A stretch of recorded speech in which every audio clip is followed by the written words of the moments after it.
Happy Wednesday, guys. Last video we talked about what they say about you can't defeat you, only what you say about you can defeat you. And what I mean by what you say about you, oftentimes that manifests itself as limiting beliefs, things that you really believe and say to yourself about why you can't do something. So today we're going to talk about 3 steps to help you eliminate those limiting beliefs. We all have them. The battle is going to be constant, but in the area that you want to excel in, what you're really trying to do in terms of the person you're going to become and the life that you want to lead, it is important for you to deal with your limiting beliefs head on, because they're not going to do anything but hold you back. Step number 1 seems very logical. Identify what your limiting beliefs are. These are going to always manifest, and if you think for a second, you can come up with a few easy examples. I'm just not a morning person. I can't learn jujitsu or Muay Thai. I can't be an artist. I can't be rich. I can't be happily married. Whatever it is, those beliefs exist in all of us to some degree.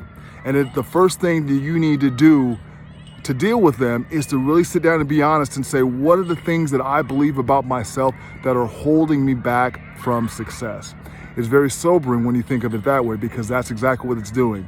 Those things that you believe about yourself are holding you back. And that's nobody's fault, at least at this point, except your own. So you have identified those limiting beliefs. Once you have identified them, the second step is challenge those limiting beliefs and deconstruct them. Why do I think this limiting thing? Where did it come from? How did this idea get in my head? Why, essentially, do I believe this thing about me? Because when you do that, you can, if you're really honest, and it could come from family or friends, it could come from an experience in life, but when you really deconstruct it, you can find out where it came from, and that's kind of the root cause, and that's how you can really go about stopping it. For example, for the longest time, I did not think I could be good at jiu-jitsu because I'm a big guy. And everybody who I saw that was good was a small, quick, flexible guy. And so for me, when I talked about the limiting belief, where it came from the fact that I had never seen somebody my size who was really doing it to a high level and doing really awesome things. So eventually, when I looked at that, I started looking for jiu-jitsu artists who were about my size, how they were doing things. I had an instructor who was a legitimate legend, who was a pretty big guy. And I saw him doing things that were amazing to me, thinking about like, wow, how can you do that with these small guys? And he was doing this to smaller black belts, right? Part of the reason is, of course, he was a legend and all that kind of stuff, but he didn't limit himself by his body type, and I did at the time. So deconstructing and finding out why you believe this thing will be key in terms of you getting rid of it. The third thing goes in kind of in tandem.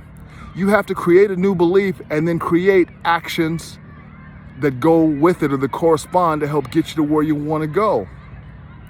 When I first started training Muay Thai, my old instructor said that I looked like a man falling out of a tree when I kicked. And it's true. Like, if I can find an old video, I'll show you guys. And I just thought, oh, I can't kick. I said, okay, where do I get this from? My instructor was joking. He went and actually taught me the proper technique. And once I learned it, okay, so Ahmad, you can be a good kicker. So what are the habits, right? One of the things, the habits, at least that I adopted for me, is I was that guy who would go into LA Fitness or Gold's Gym or whatever and kick the heavy bag for 15 minutes, just the same kick over and over and over, because that's what a person who has good kicks does. So once you've identified your limiting belief, once you have deconstructed it, where it came from, you have to create a new belief and new actions. My new belief was, I got in Muay Thai to kick, so I'm gonna be an awesome kicker. And the actions corresponded with that.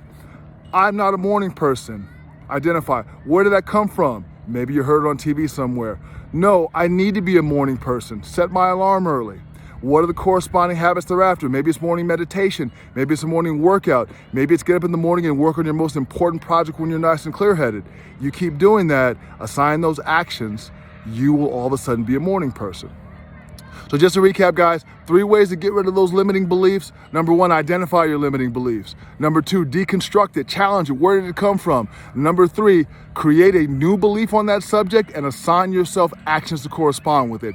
If you do these steps for all the limiting beliefs you have, you will break them down and you will not be holding yourself back any longer. I talk about this stuff a lot, guys. One of the things I believe wholeheartedly, mindset over mechanics, every day and twice on Sundays. your mindset has to be in the right place for success and for you to be your best. Not necessarily the best on earth, the best you can be, the most successful you can be, the happiest you can be, the richest you can be, the best artist you can be, the best partner you can be. Let go of your limiting beliefs, break them down one by one, and watch how your life changes over the course of the coming year. Have a good day, guys.